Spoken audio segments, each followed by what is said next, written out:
I don't share this experience with anyone. Even now as I write this, I question why I'm putting it down at all. Maybe it's just to get it out of my head, hoping that somehow putting it into words will help me forget. But deep down, I know it won't. This happened about 6 months ago, during one of my late night delivery shifts. I've been a delivery driver for a while, mostly food and packages. Nothing out of the ordinary. It's usually easy money, and the night shifts are quiet enough that I don't mind it. But after that night, I don't deliver to motels anymore. It started like any other shift. An order came in around 11:30 p.m., just as I was thinking about calling it a night. The order was for a single burger, fries, and a Coke. Simple enough. The delivery address? The Crescent Motel is a rundown, sketchy place just off the highway. I'd passed by it a few times, but never had a reason to stop there until that night. The room number was 12, but there was no name attached to the order.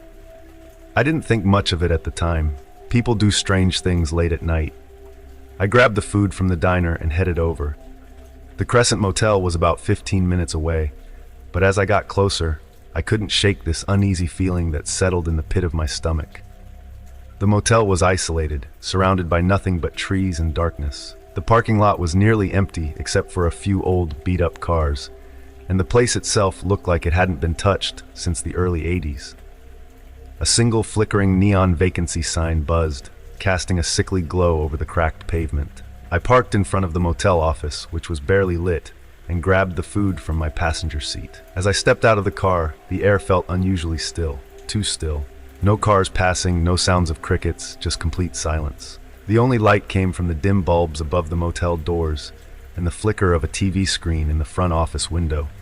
It was unsettling, but I shrugged it off. I made my way down the row of rooms, counting the faded numbers until I reached room 12. The paint was peeling from the door, and the brass number hung at a slight angle. I knocked twice, as I always do. No answer. Delivery for room 12, I called out, loud enough for anyone inside to hear. Nothing. I knocked again, harder this time, and that's when the door creaked open just a crack. It wasn't fully latched. My first instinct should have been to leave, but I didn't. I don't know why, but I pushed the door open a little more and stepped inside, calling out again, "Hey, your food's here?" The room was dark, except for the faint glow of a flickering TV. The place looked like your typical cheap motel room, a lumpy bed, a small desk with a chair, and that unmistakable smell of old carpet and mildew. But something was off. The air in the room felt cold, much colder than it should have been. It wasn't the kind of cold you get from an air conditioner. It felt wrong, unnatural. My eyes drifted to the bed. There was someone under the covers, lying completely still. The blanket was pulled up to their chest, and for a moment, I thought they were asleep. But then I noticed something. The shape under the blanket was too rigid, too still. It didn't look right. I stepped closer, holding the food out in front of me like some kind of shield. "Hello?" I said softly, my voice shaking a little. The figure under the covers didn't move. I put the food down on the small desk near the door, figuring they'd wake up eventually and find it. But something inside me wouldn't let me leave. I don't know what made me do it, but I stepped toward the bed again, this time reaching out to tap the figure's shoulder through the blanket. That's when the smell hit me. It was faint at first, but unmistakable. The sour, sickening stench of decay. I jerked my hand back, my stomach turning. "Hey, are you all right?" I asked, my voice barely above a whisper now. But I already knew something was terribly wrong. The shape under the blanket wasn't moving, wasn't breathing. My eyes darted around the room, and that's when I noticed something else. The closet door, which had been closed when I first walked in, was now slightly open. A crack just wide enough for me to see a pair of pale fingers curling around the edge. I froze, my heart pounding in my chest. The hand moved, slowly, deliberately, pulling the door open wider. I didn't wait to see what was inside. I bolted for the door, not even bothering to close it behind me. I ran to my car, fumbling with the keys, my hands shaking so badly I almost dropped them. As I started the engine and sped out of the parking lot, I glanced in the rearview mirror. The door to room 12 was still open, swinging slightly in the night breeze. But the hand was gone. I don't know what I saw that night, and I don't want to know. I never went back to that motel, and I've never told anyone about what happened. Some things are better left buried. I'm a student trying to make ends meet, juggling classes, homework, and a part-time job delivering food. I never thought much of it, just easy money. Drive around, drop off orders, and collect tips. Simple, right? Well, it was until last night. I'm not sure I can even finish my degree after this.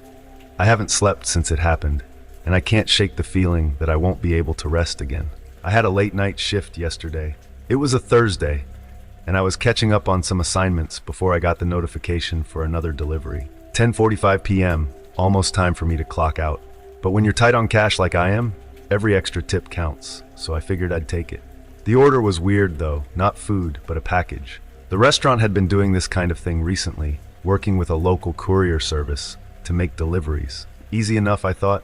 The address wasn't too far away, maybe a 20-minute drive, but it was on the outskirts of town, where everything started turning into empty fields and dense patches of forest. I didn't think much of it, just turned on my GPS and headed out. The first half of the drive was fine. Streetlights flickered on the side of the road, cars passed me here and there, and I had the radio on low to fill the silence. But the further I got, the fewer cars I saw, and the more the trees began to close in on both sides of the road. The houses became sparse until eventually I didn't see any at all. Just a narrow stretch of road lined with trees, the moon barely peeking through the thick branches above. Then my GPS started acting up. The signal cut out, and it recalculated a couple of times, rerouting me down side roads that looked more like dirt paths than actual streets.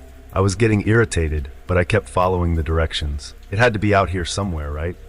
Eventually, the GPS landed on an address, 2438 Oak Hollow Lane. I pulled up to what I thought was the destination, but there was nothing there. Just an overgrown gravel driveway leading to a small rundown house tucked back into the trees. There were no lights on, no cars, nothing to suggest that anyone lived there. But the address matched, so I figured maybe someone had left specific instructions in the delivery notes. I parked the car and grabbed the package from the back seat. It was a small box, brown cardboard, completely plain with no label. Usually, deliveries have some sort of identifying info, but this one was just blank. I checked my phone to see if there were any notes from the customer, but the app wasn't loading. That's when I noticed how quiet it was outside. I don't know if you've ever been in a place so silent that it almost hurts your ears, but that's what it felt like. No wind, no crickets, no distant traffic, nothing. Just this heavy, oppressive quiet that made me feel like I wasn't supposed to be there. Still, I'd driven out, and I needed to get this job done. I approached the house, the gravel crunching under my feet, and knocked on the door. No answer. I waited a minute, then knocked again, harder this time. Nothing. I was just about to leave the package on the porch when I heard a creak from behind the door. Not footsteps exactly, but something moving inside. I knocked one last time, and the door creaked open a couple of inches. The air that came out smelled damp, like rotting wood and mildew. "Hello?" I called out, taking a step back, my heart starting to race. "Delivery for 2438. No response. But the door continued to creak open until it was wide enough for me to see inside. The hallway was dark, but I could make out shapes, furniture, a couple of old paintings on the walls, and a staircase leading up. It looked like no one had lived there for years. I should have just left the package and walked away, but my feet moved on their own. Before I knew it, I was stepping over the threshold, the old floorboards creaking under my weight. "Hello?" I called out again, my voice echoing through the empty house. Nothing. I walked further in, my hands gripping the package tightly, scanning the dimly lit hallway for any sign of life. Then, out of the corner of my eye, I saw something shift. At the end of the hallway, just past the staircase, was a door. I didn't notice it at first, but now it was slightly ajar, just like the front door had been. I couldn't see anything inside, just a black void where the door opened. But I swear I saw someone move. My heart was pounding in my chest, but I couldn't stop myself from walking toward it. My hand reached out, slowly pushing the door open. The air inside the room was freezing, colder than the rest of the house, like I'd stepped into a freezer. That's when I heard the breathing. Slow, heavy, ragged breathing, coming from the darkness in front of me. I couldn't see anything, but I could feel it. Something was in there, watching me. I backed out of the room, dropping the package on the floor as I turned to leave. I didn't care about the delivery anymore. I needed to get out, but as I turned back toward the front door, it slammed shut with a deafening bang. I froze, my body going cold with fear. The breathing was behind me now, louder, closer. I could feel it on the back of my neck. I ran, I bolted for the door, yanking it open and stumbling out onto the porch. I didn't stop running until I was back in my car, my hands shaking so badly I could barely get the key in the ignition. I sped away, not looking back, not caring about the package I'd left behind or the fact that I'd just abandoned the delivery. I don't know what was in that house, and I don't want to know. All I know is I'm never delivering anything again. It was a regular Tuesday night. I had been working for 3 years as a delivery driver for a local courier service, and the job had become pretty monotonous by then. Nothing out of the ordinary had happened until that night. It was around 9 p.m., and I was getting ready to clock out when my phone buzzed with a new delivery request. The address popped up on my screen, 476 Maple Hollow Road. I groaned. I had been to that area before. It was far out in the middle of nowhere, just past the outskirts of town, surrounded by dense woods. I considered passing the order off to someone else, but the bonus pay for late-night deliveries made me reconsider. It was my last one for the night, and I figured it couldn't be that bad. I accepted the order, picked up the package from the warehouse, and headed out. The package was small, no larger than a shoebox, wrapped tightly in plain brown paper. No company logo, no identifying marks, just a name and address scrawled across the top. James Foley, 476 Maple Hollow Road. The drive took longer than expected. The roads out toward Maple Hollow were narrow and winding, with thick trees pressing in on both sides. The deeper I drove, the fewer streetlights there were. After a while, I noticed there were no lights at all, just the inky blackness of the woods and the glow of my headlights cutting through the fog that had started to settle in. About 20 minutes in, my GPS started to glitch. The screen flickered, and the signal dropped entirely. I pulled over to the side of the road and tried to reset it, but it just kept searching for a connection without luck. My cell service was gone too. I had to rely on memory from my previous trips out here, but I wasn't too worried. Maple Hollow Road was pretty isolated, and I didn't have far to go. After another 10 minutes of driving, I finally saw the narrow dirt road leading off into the woods.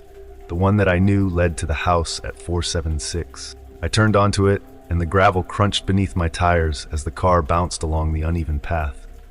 Tall trees lined the road, their branches arching overhead, forming a tunnel of sorts. The deeper I went, the more suffocating the atmosphere became. The air felt thick and heavy, and the only sound was the constant hum of my engine. As I approached the house, I slowed the car. The headlights illuminated a small, dilapidated structure at the end of the road. It looked more like an abandoned cabin than a house. The paint was peeling, the windows were dark, and the porch sagged like it hadn't been cared for in years. There were no cars in the driveway, no signs of life at all. I parked the car and sat there for a minute, staring at the house. Something about the place felt wrong, but I reminded myself that I was just there to drop off a package. In and out, easy money. I grabbed the package and stepped out into the chilly night air. As I made my way up the creaky porch steps, I knocked on the door, the sound echoing in the stillness. I waited a few moments, but there was no response. The wind rustled the leaves in the trees, and the silence after each gust of wind was unnerving. I knocked again, louder this time, and called out, "Delivery for James Foley." Nothing. I checked the address on the package again to make sure I was at the right place. 476 Maple Hollow Road. This was it. I thought maybe the house was abandoned, and someone had just used the address to mess with the delivery service. But why would they? I debated whether to just leave the package on the porch and leave. As I turned to head back to my car, I heard a sound from inside the house. It was faint, like the creaking of floorboards, but unmistakable. I froze my hand halfway to the doorknob. "Hello, is someone there?" I called out, my voice shaky. The creaking stopped. I don't know what possessed me to try the door, but before I knew it, my hand was on the knob, turning it. To my surprise, the door wasn't locked. It swung open with a low groan, revealing the dark interior of the house. The air inside was stale and thick with dust, and the dim light from my phone's flashlight barely pierced the gloom. The furniture was old and covered in sheets like no one had lived there for a long time. The house felt abandoned, yet I had heard that noise. I stepped inside, calling out again, "James Foley? I have a delivery for you." No response. As I moved deeper into the house, I noticed something strange. There were no personal items. No photos on the walls, no books, no trinkets. The place looked more like a shell of a home, as if it had been hastily abandoned and left to rot. Then I heard it again, the creaking. This time it was coming from the second floor. My heart pounded in my chest as I stared at the staircase at the far end of the room. The darkness beyond seemed to swallow the light from my phone.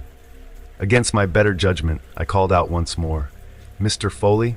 I decided I'd had enough. I set the package down on the nearest table and turned to leave. But before I could take more than a few steps, I heard something that made my blood run cold. A low, guttural whisper coming from the top of the stairs. It wasn't words exactly, but the sound was unmistakably human. I turned slowly, my flashlight trembling in my hand, and that's when I saw him. At the top of the staircase stood a figure, tall and gaunt, dressed in tattered clothes, his face hidden in shadow. But I could see his eyes, glowing faintly in the darkness. He didn't move, didn't say anything. He just stood there watching me. I didn't stick around to find out what he wanted. I bolted for the door, slamming it behind me as I sprinted to my car. I fumbled with the keys, my hands shaking, and finally managed to get the engine started. I tore out of there, gravel spraying behind me as I sped down the dirt road.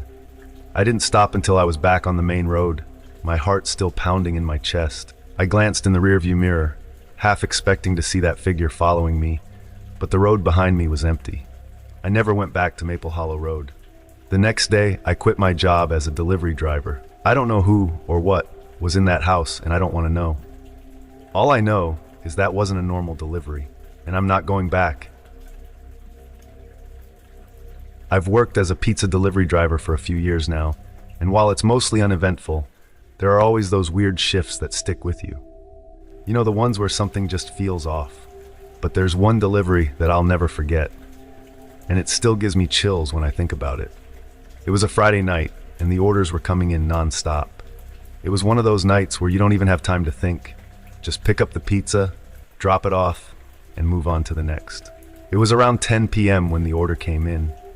Nothing unusual at first, just a regular delivery to a house on the outskirts of town. The house was listed as being on the edge of a rural area, just past the last row of streetlights, but not so far out that I'd consider it strange. The order was for a large pepperoni and sausage pizza. Easy enough, right? I grabbed the pie from the counter, got in my car, and punched the address into the GPS. The drive took me about 15 minutes, and as I left the busy streets behind, the neighborhoods began thinning out until there were only a few houses dotted along the road. Eventually, even those disappeared, and I found myself driving down a narrow, winding road surrounded by trees. The only light came from my headlights, and there wasn't another car in sight. As I got closer to the address, I noticed the GPS started acting up. It kept glitching, the little blue dot that represented my car flickering across the map. I thought it was just bad reception out in the sticks, but it didn't help ease the growing sense of unease that crept up my spine. Eventually, the GPS pinged that I had arrived at the destination. I pulled up in front of an old, run-down house. It looked like it had been abandoned for years. Peeling paint, overgrown weeds, broken windows. My first thought was that it had to be the wrong place. I double-checked the address on the receipt and the one on the mailbox. They matched, but there was no way anyone could still be living here.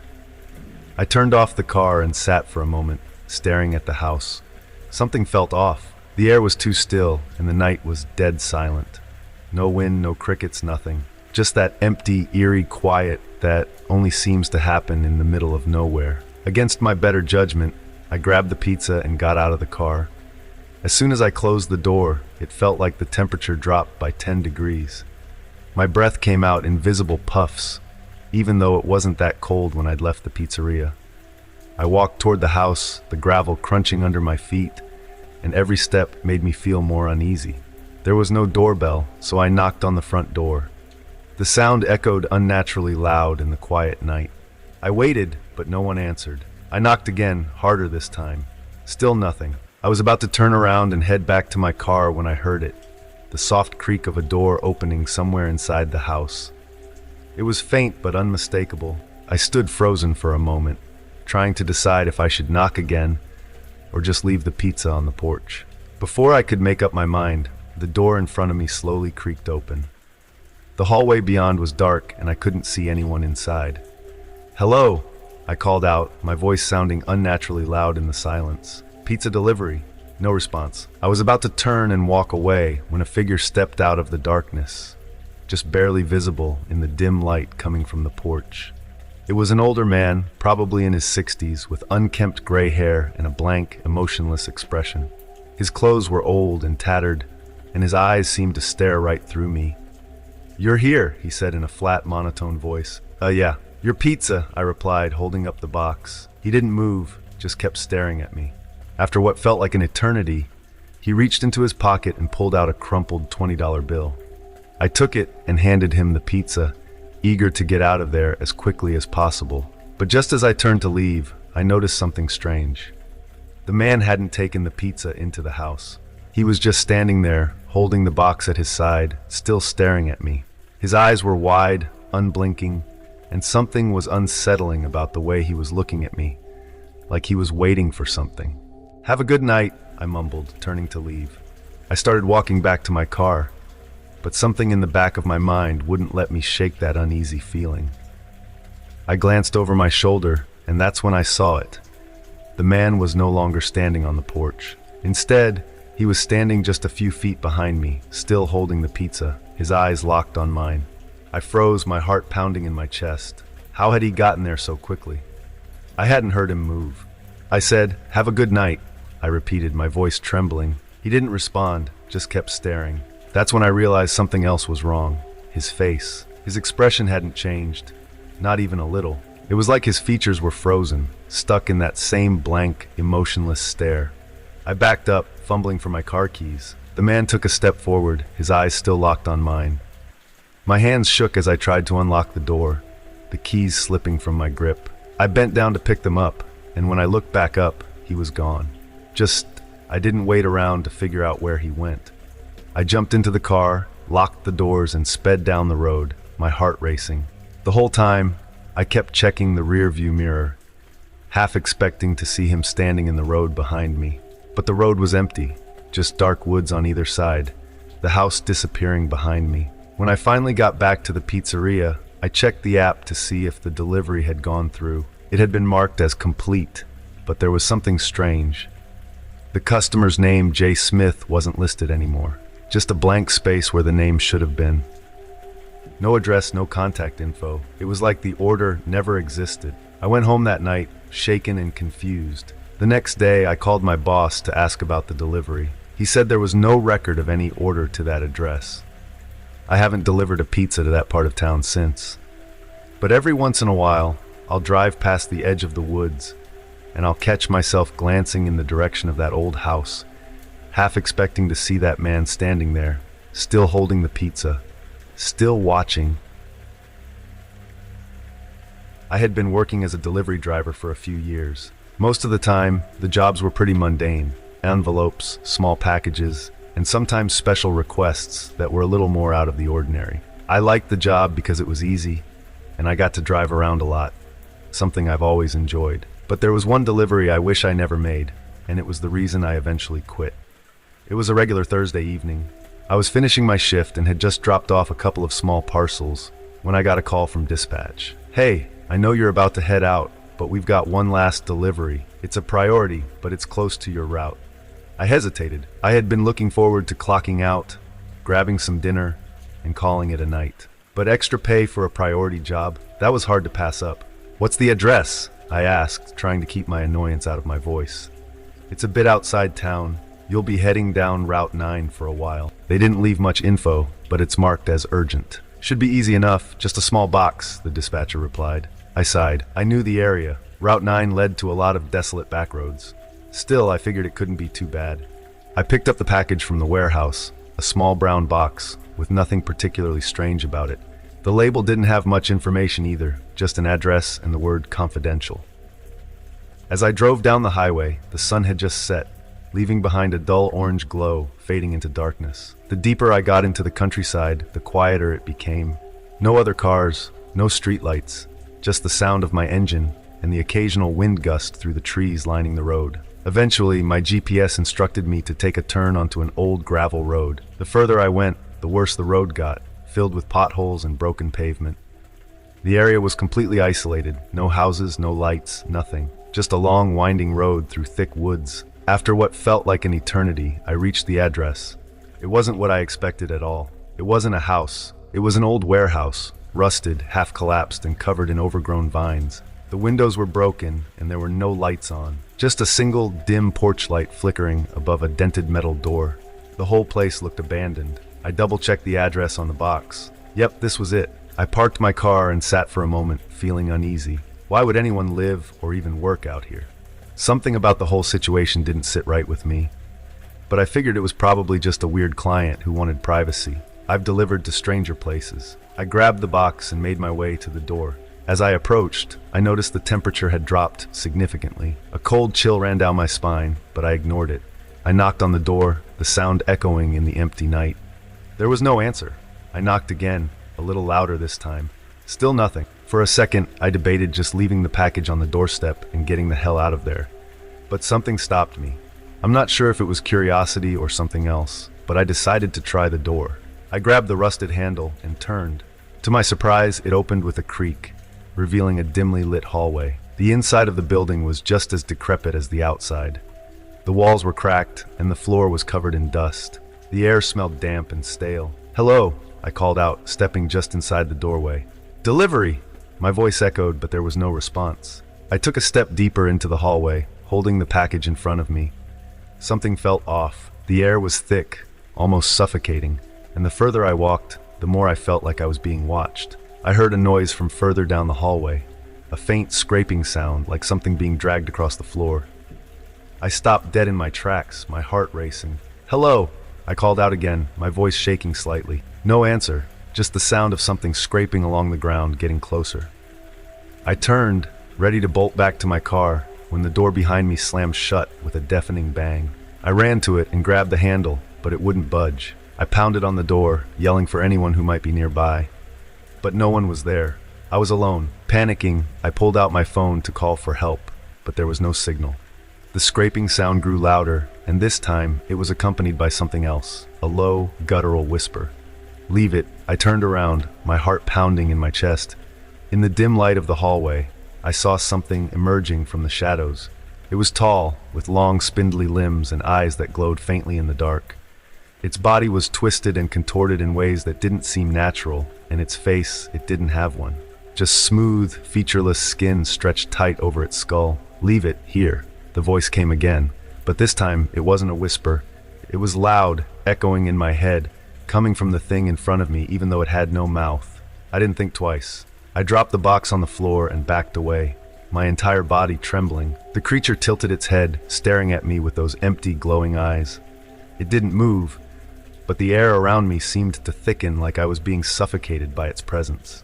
I scrambled backward, fumbling with the door handle again, but this time it gave way. I stumbled out into the cold night, my legs barely carrying me back to my car. I jumped in, slammed the door, and floored it, speeding away from that warehouse as fast as I could.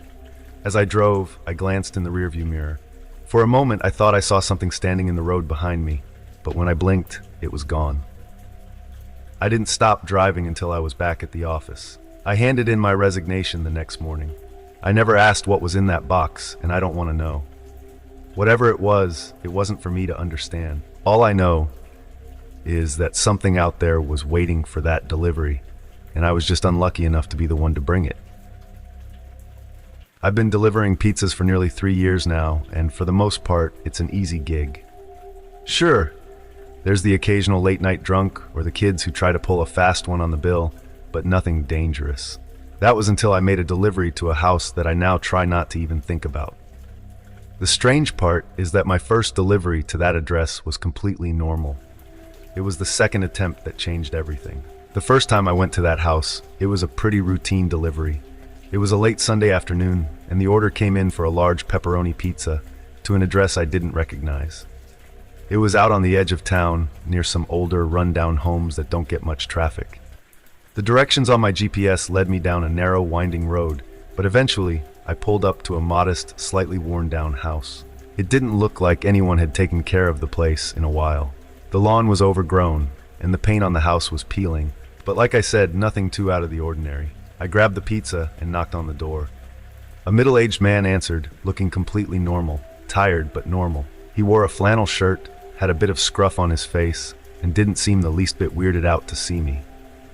He smiled, handed me a 20, and took the pizza without saying much else. "Thanks, man," he muttered before closing the door. And that was it. I didn't think anything of it. A week passed, and I almost forgot about that delivery. Then one night, I saw the same address pop up again. It was close to midnight on a Friday, right before the shop closed.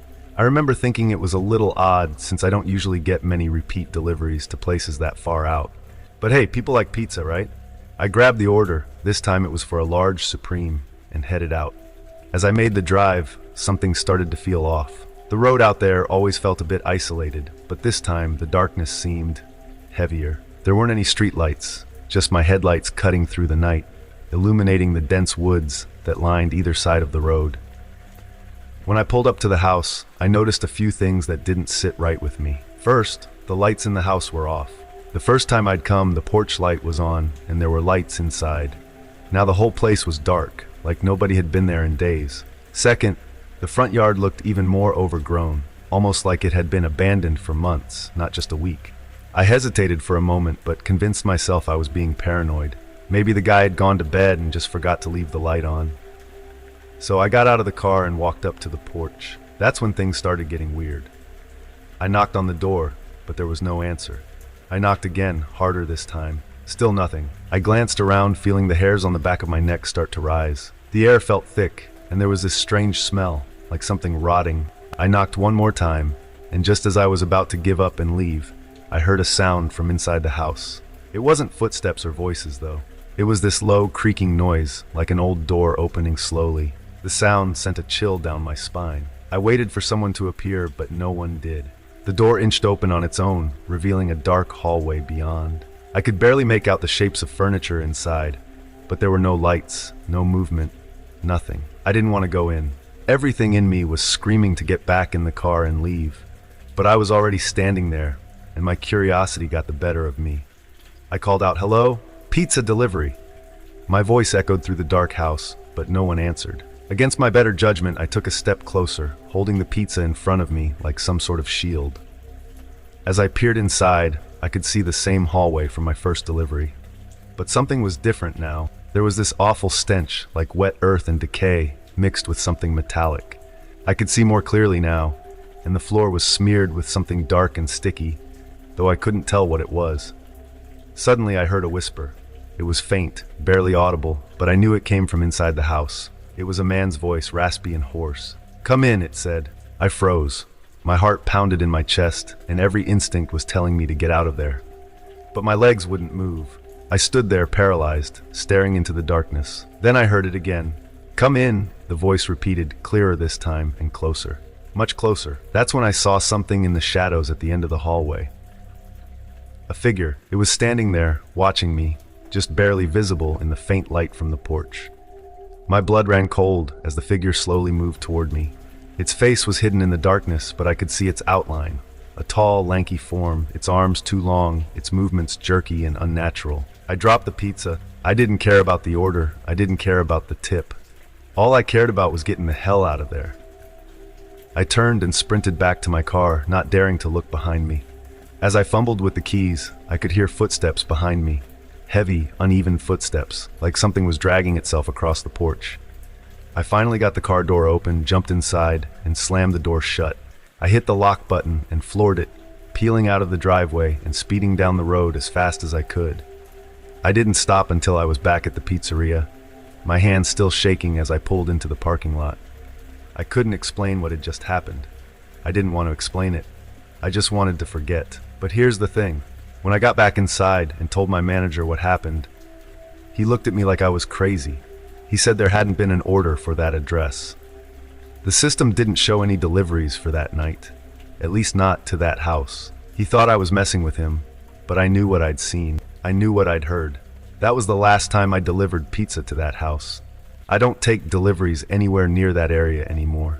I can't explain what happened, and I don't want to know. But sometimes late at night, I think about that voice, that whisper, and I wonder if anyone else has delivered pizza there since. I've been working as a delivery driver for a small courier company for the past couple of years. The job's pretty standard, delivering packages, food orders, and the occasional odd job. It pays the bills, and it's easy enough to zone out on long drives and let my mind wander. But there was one night, one delivery, that changed everything. I still think about it, and I'm not sure if I'll ever be able to forget. It was a quiet Tuesday evening. The night had crept in, bringing with it a drizzle that made the streets glisten under the orange glow of streetlights. I was about to head home when my phone buzzed. "Got one last delivery for you, man," my dispatcher Gary said. "I know it's late, but it's marked as urgent." I sighed, glancing at the clock. It was almost 10 p.m. I'd already planned on grabbing something to eat and winding down for the night, but a few extra bucks wouldn't hurt. "Where to?" I asked, hoping it wasn't too far. Gary hesitated for a second. "It's kind of out of the way. Old farmhouse about 30 miles outside of town, just off Route 18. Shouldn't take too long." I groaned internally. Rural deliveries were always a pain. They usually meant long, dark roads and sketchy areas. But a job was a job, so I agreed, grabbed the package, and headed out.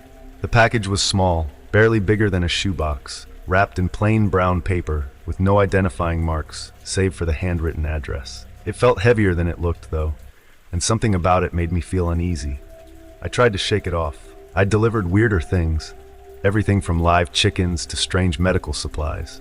This wasn't any different, right? As I drove further from town, the buildings thinned out, replaced by sprawling fields and dense clusters of trees.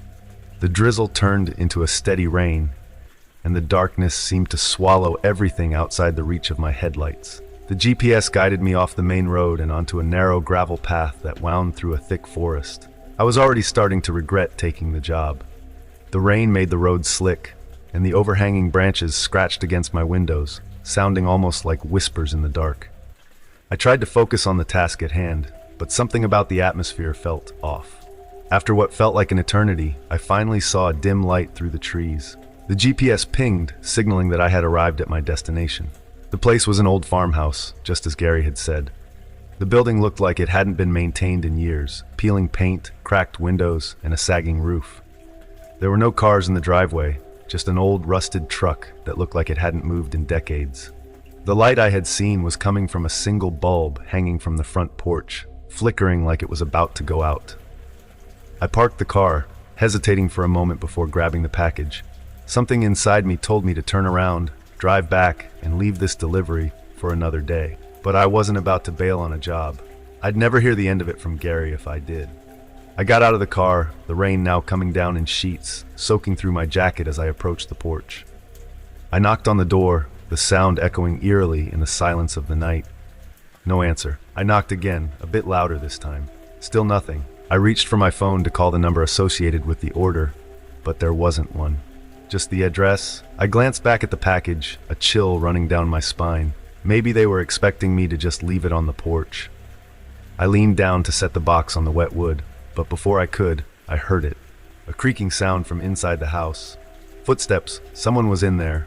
I stood up quickly, trying to peer through the small window next to the door. But the glass was too dirty and fogged up to see anything. My heart was racing now, and the air felt heavier, more oppressive.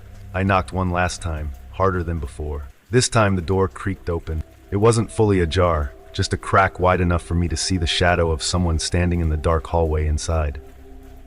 I couldn't make out any details, just a silhouette, motionless, watching me. Delivery," I called out, my voice shaky. No response, just the figure standing there, unmoving. I held out the package, hoping they would take it, but they didn't move. The silence was deafening. The rain pounded against the porch roof, but inside that house, it was dead quiet. It felt like time had stopped. "I'll just leave this here," I stammered, setting the box down on the doorstep and taking a step back. My instincts were screaming at me to leave, to get back in the car and drive away as fast as I could. But something kept me rooted to the spot for a moment longer, as if I was waiting for something. The figure slowly reached out, its hand pale and thin, almost skeletal. It wrapped its bony fingers around the box and pulled it inside, the door creaking shut with a finality that made my stomach drop. I didn't wait for anything else. I turned and hurried back to my car, my heart pounding in my chest. As I fumbled with my keys, I heard something. It was faint at first, barely audible over the rain, but it was there, a soft, raspy whisper. I looked back at the house, my breath catching in my throat. The door was open again, just a crack, and standing there, illuminated by the flickering porch light, was the figure. Only now I could see its face, or what was left of it. The skin was stretched tight over its skull, its eyes sunken and dark, and its mouth twisted into a grotesque grin. It raised one hand, pointing at me. I didn't need any more encouragement. I jumped into my car, slammed the door, and peeled out of there, the gravel road kicking up mud as I sped back toward the highway. My hands were shaking so badly I could barely keep the wheel steady. I don't know what was in that package, and I don't care to find out. All I know is that whatever was in that house wasn't human. And it had been waiting for that delivery. I quit the job the next morning. I've been a delivery driver for years. It's a pretty simple gig, and the hours allow for some flexibility, so I don't mind it. I work for a small, local courier service in a quiet town, mostly delivering packages and food orders. On most days, the deliveries are straightforward, and the routine has become second nature. But one night, a delivery took me somewhere I never wanted to return.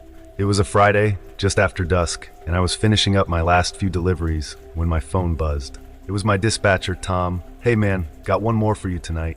It's kind of out there, about 20 miles into the woods, near the old Hunter's Creek. They're paying extra for the late delivery."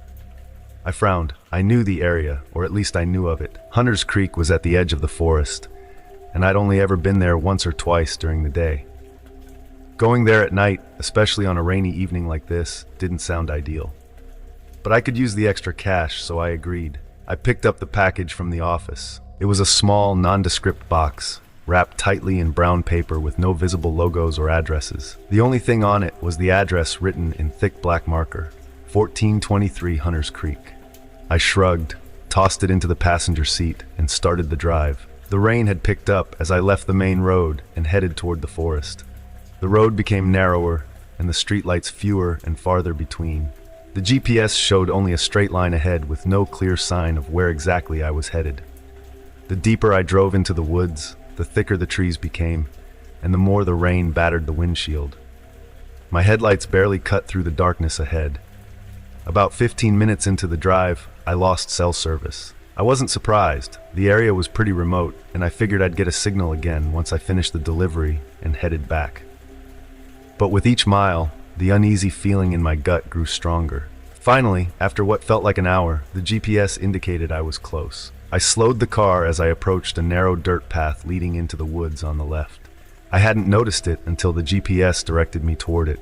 There were no signs, no mailbox, and no indication that anyone even lived out there. I turned onto the dirt road, the tires crunching on the gravel and mud. The path was overgrown with weeds and branches, making it clear that this road wasn't used very often. The deeper I went, the darker it got. Even with the headlights on full, I could barely see a few feet ahead. After a few minutes of tense driving, the trees opened up into a small clearing. In the middle of the clearing was a cabin, old, weathered, and seemingly abandoned. The windows were dark, and there were no signs of life. No lights, no cars, nothing. Just the cabin and the dense forest surrounding it. I double-checked the address on the package, 1423 Hunters Creek. This was the place. I parked the car, grabbed the package, and stepped out into the rain. The cold drops immediately soaked through my jacket, and the wind howled through the trees, making the whole scene feel even more unsettling. My footsteps squelched in the mud as I approached the porch, which creaked under my weight. I knocked on the door, the sound echoing unnaturally loud in the stillness. No answer. I knocked again, harder this time. Still nothing. I glanced around, feeling exposed and out of place in the empty clearing. My mind started racing with thoughts of heading back to the car and just leaving the package on the doorstep. But something kept me there. Maybe it was a sense of duty, or maybe it was just my morbid curiosity. I tried the doorknob, and to my surprise, it turned. The door swung open with a groan, revealing the dark interior of the cabin. The air inside was cold and stale, smelling faintly of damp wood and something else I couldn't quite place. Something metallic. "Hello?" I called out, my voice trembling slightly. There was no response. I took a step inside, and the floorboards creaked beneath me. The cabin was small, with a single room that I could see from the doorway. The furniture was sparse, a table, a few chairs, and a large stone fireplace in the corner. The place looked like it hadn't been lived in for years. I set the package down on the table, eager to get out of there. But as I turned to leave, I heard it. A faint scratching sound, coming from the far corner of the room. I froze. At first I thought it was the wind or maybe an animal outside, but the sound persisted, scratching like something was trying to get in or out. I slowly turned toward the source of the noise, my heart pounding in my chest. In the corner, just next to the fireplace, was a door. It was small, more like a hatch than a regular door, and it was slightly ajar. The scratching was coming from behind it. I took a step closer, every instinct screaming at me to leave. But something about the sound, the way it clawed at my mind, drew me in. I reached out and pushed the door open. Behind it was a small, narrow staircase leading down into darkness. The scratching grew louder now, more frantic, as if whatever was down there knew I was listening. I backed away, heart racing. I didn't want to know what was down there. I turned and rushed out of the cabin, slamming the door behind me. I made it back to my car in seconds, my breath coming in ragged gasps. The rain had turned into a full-on storm, and the wind whipped the trees into a frenzy. As I fumbled with my keys, I glanced back at the cabin. The door was open again. Standing in the doorway was a figure. I couldn't make out any details, but I knew it wasn't human. Its shape was wrong, too tall, too thin, and it seemed to shimmer in the rain like it wasn't entirely solid. I didn't wait to find out more. I jumped into my car, slammed the door, and peeled out of the clearing, the tires slipping in the mud as I sped down the dirt path. I didn't stop driving until I was back on the main road, my heart still pounding in my chest. I don't know what was in that cabin or what was in that package, and I don't care to find out. I quit my job the next day. Whatever that delivery was, it wasn't worth it. I am a delivery driver for one of those big-name food delivery apps. It's not glamorous, but it pays the bills, and most of the time, it's easy work. Drive around, pick up food, drop it off, and repeat. But sometimes, late at night, you get those weird requests that send you out to the middle of nowhere, places that don't even show up properly on GPS. I'd gotten a few of those over the years, but none compared to what happened that night. It was a Friday evening, and I was nearing the end of my shift. I had just dropped off an order of Chinese food when my app pinged with one last request. Normally, I'd have ignored it, gone home, and called it a night, but the payout on this one was double what I usually got. I hesitated for a second, but figured it was worth the extra cash, so I accepted. The pickup was from a local diner I'd been to 100 times before, so no big deal there. But the delivery address? That's where things got strange. The location was way out of town, deep into the countryside where the streetlights fade and the roads narrow into dirt paths. The name on the order was just J. Smith, which didn't tell me much, but whatever, I wasn't paid to ask questions. I pulled up to the diner, grabbed the order, a burger, fries, and a milkshake, and set off. As I drove, the roads became increasingly unfamiliar. Streetlights disappeared, the asphalt gave way to gravel, and eventually I found myself on a winding dirt road surrounded by thick woods on either side. It was pitch black, and the further I drove, the more uneasy I felt. The GPS kept leading me deeper into the woods, the blue dot on the map steadily getting closer to my destination. But when I checked my phone, there was no reception. The map was the only thing working, and even it seemed like it was struggling to keep up. After what felt like forever, the road dead-ended in front of an old house, a run-down two-story shack that looked like it had been abandoned for years. The windows were broken, the paint was peeling, and the front porch sagged like it could collapse at any moment. But according to the app, this was the right place. I turned off the engine and sat in my car for a moment, staring at the house. Something didn't feel right. The air was too still, too quiet, like the whole world was holding its breath. But the app had already notified the customer that I'd arrived, so I figured I had to finish the job. I grabbed the bag of food, stepped out of the car, and walked toward the house. My footsteps crunched on the gravel, the only sound breaking the oppressive silence. The closer I got to the house, the more I could feel that something was off, like the air itself was watching me.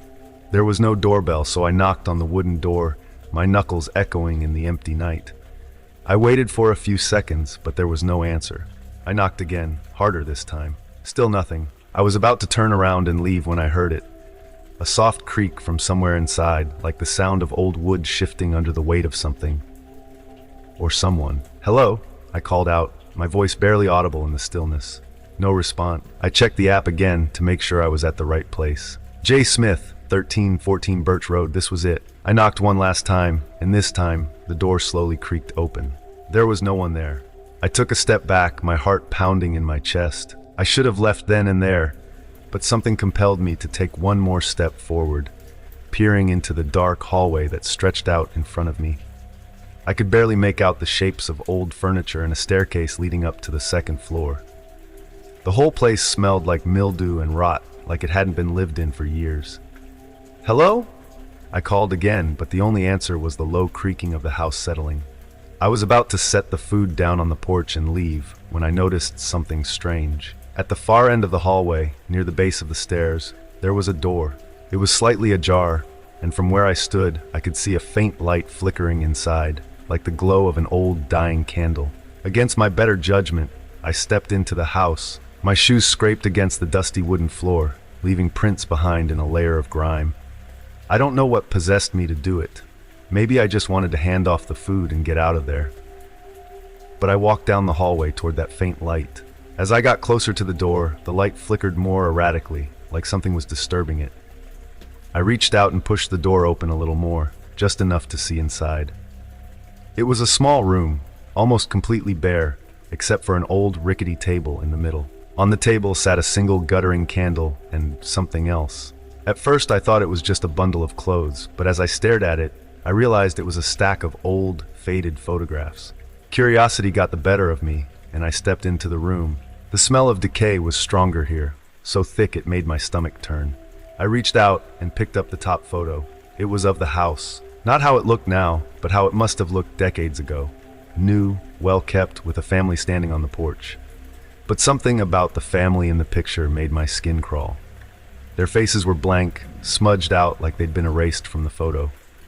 I dropped the picture, my heart racing, and that's when I heard it, a faint whisper right behind me. I spun around, but there was no one there. That was enough for me. I bolted out of the room, through the hallway, and out the front door, slamming it shut behind me. I ran to my car, threw the food in the passenger seat, and peeled out of there as fast as I could. I didn't stop driving until I was back on the main road, miles away from that cursed house. My hands were shaking and my heart still pounding in my chest. When I finally pulled over, I checked the app again. The delivery had been marked as complete, but I never handed the food to anyone. I've been a delivery driver for about 5 years now, and I thought I had seen it all. Drunk customers, weirdos answering the door in nothing but a towel, late-night deliveries to places that made my skin crawl. But nothing, and I mean nothing, could have prepared me for my last delivery. It was a Friday night, and the orders were coming in non-stop. I had been working for hours, and I was exhausted. But there was one more order to complete before I could call it a night. The address popped up on my screen, 1186 Holloway Lane. I had never been there before, but it didn't seem too far out, maybe 20 minutes from where I was. Easy enough, I thought. Just drop off the package and head home. I picked up the package from the warehouse. It was small, maybe the size of a thick book, wrapped in plain brown paper with no markings except for the address and a name. Liam Walker. I loaded it into the passenger seat and punched the address into my GPS. As I started driving, the streetlights became fewer and farther between, until eventually I was driving down a long, empty road with nothing but trees on either side. The further I went, the more remote it became. There were no houses, no cars, just thick woods and the narrow beam of my headlights cutting through the darkness. My GPS took me down a dirt road that looked like it hadn't been used in years. I double-checked the address, thinking I had made a mistake, but nope. 1186 Holloway Lane was at the end of this road. The trees grew closer and closer to the road, their branches hanging low and casting eerie shadows across my windshield. I finally arrived at the house. It was an old 2-story building that looked like it had been abandoned for years. The windows were dark, and the porch sagged under the weight of neglect. It didn't look like anyone had lived there for a long time, let alone someone waiting for a delivery. I parked the car, left the engine running, and grabbed the package. The air outside was heavy and thick with the smell of damp earth and decaying leaves. I made my way up the steps, the wood creaking under my feet, and knocked on the door.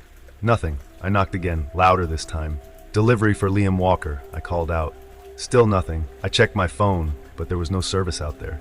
Of course, just my luck. I was about to leave the package on the porch and head back to the car when I heard something, faint but distinct. It sounded like footsteps, slow and deliberate, coming from inside the house. I knocked again, this time more hesitantly. "Hello, Liam Walker?" The footsteps stopped. I waited, my heart pounding in my chest. After what felt like an eternity, the door creaked open, just a few inches. I couldn't see much inside, just a sliver of darkness. A voice, low and raspy, drifted out from the shadows. "Leave it on the porch." The voice sent chills down my spine, but I did as I was told. I set the package down on the weathered wooden boards and took a step back. The door remained slightly ajar, and the air around me felt colder, as if the temperature had dropped several degrees in an instant. I backed away, keeping my eyes on the door. As I turned to head back to the car, I heard the door creak open wider. I froze and glanced over my shoulder. Standing in the doorway was a man. At least I think it was a man. He was tall, unnaturally so, with long, bony limbs that seemed to stretch out at odd angles. His face was hidden in shadow, but I could see his eyes, cold, dark, and hollow. He didn't move, didn't speak, just stood there watching me. I felt a knot of dread twist in my stomach. Something about this whole situation felt wrong. I tried to act casual, like I wasn't freaked out of my mind. Have a good night," I stammered, taking a few more steps backward. The man didn't respond. He just kept staring, his head tilted slightly, as if he were studying me. I turned and walked quickly to my car, my pulse racing. I didn't want to run, but every instinct in my body was screaming at me to get out of there. As soon as I reached the car, I jumped in, slammed the door shut, and peeled out of the driveway, the tires kicking up dirt and gravel. As I sped down the road, I glanced in the rearview mirror. For a split second, I thought I saw something moving in the trees, something tall and thin, keeping pace with the car, its long arms swinging as it ran. But when I looked again, it was gone. Just the empty road and the dark woods stretching out behind me. I didn't slow down until I reached the main road. My hands were shaking, and my heart was pounding in my ears. I pulled over to the side of the road, trying to catch my breath. I told myself it was just my imagination. The man was weird, sure, but maybe he was just a recluse, living out there alone in that creepy old house. Maybe I was just overreacting. But then I remembered something that made my blood run cold. The package. There was no return address. There had never been a return address. I sat there for a long time, staring out into the darkness, wondering what the hell I had just delivered. I've been doing deliveries for a while now. Food, groceries, packages, whatever. It's a job that mostly involves driving around and dealing with people who don't talk much. It's easy, mindless, and pays the bills. But there's one delivery I'll never forget. It was a quiet Tuesday night, well past midnight. I was ready to call it quits when an order came in for a package drop-off. The location wasn't far, just a few blocks over on Adams Street. I figured it'd be quick, so I accepted it. The address is 1452 Adams Street. I didn't recognize the address, but in my city there are tons of little streets you never notice unless you're on them. I grabbed the small package from the warehouse. It was light and plain, with no labels except for the name J. Ellis and the address scribbled in black ink. I tossed it on the passenger seat and punched the address into my GPS. The estimated time was only about 10 minutes. The neighborhood was a little sketchy, but I've delivered to worse places. As I drove, the streetlights became fewer and the traffic died down. I hadn't noticed it at first, but there were no other cars around, and the further I went, the more the city seemed to disappear. Adams Street wasn't what I expected. The GPS led me to an area I wasn't familiar with, and it didn't look like the rest of the neighborhood. The street was unusually quiet, lined with dark, empty buildings. All the windows were dark, and the sidewalks were deserted. No cars parked on the curb. It was the kind of silence that made your skin crawl. I kept driving, looking for house numbers, but I wasn't seeing anything. The street was lined with run-down houses that looked abandoned. The numbers on the buildings were barely legible, but eventually, I found 1452 Adams Street. It was a small, narrow house squeezed between two other decaying structures. The house was dark, like all the others. No lights on, no porch light, nothing. I pulled up to the curb, leaving the engine running, and stared at the house. Something felt off about it. It wasn't just run down, it looked empty. I double-checked the address, and yeah, this was the right place. But no one in their right mind would be living here. I grabbed the package and stepped out of the car. The night was eerily still. No wind, no rustling of leaves, just dead silence. I made my way up the cracked walkway to the front door. The house smelled like mold and rot, and the porch creaked under my weight. I knocked once, waited a few seconds, then knocked again. Nothing. I leaned forward, listening for any sound from inside, footsteps, movement, anything, but it was dead quiet. I was about to leave the package on the porch and get the hell out of there when I heard it. A faint creak, like the sound of a door opening somewhere deep in the house. I stepped back, my heart racing. "Hello," I called out. My voice sounded too loud in the silence. No answer. I knocked again, this time harder. "Delivery for J. Ellis," I called out. There was no reply. The house was silent again, and I could feel the weight of the stillness pressing down on me. I didn't want to wait around, but something made me linger. I glanced down at the package in my hands. It felt lighter now, almost like it was empty. That's when I noticed something strange. The door wasn't fully closed. It was cracked open, just a sliver, enough to show a thin line of blackness inside. It hadn't been like that when I walked up, I was sure of it.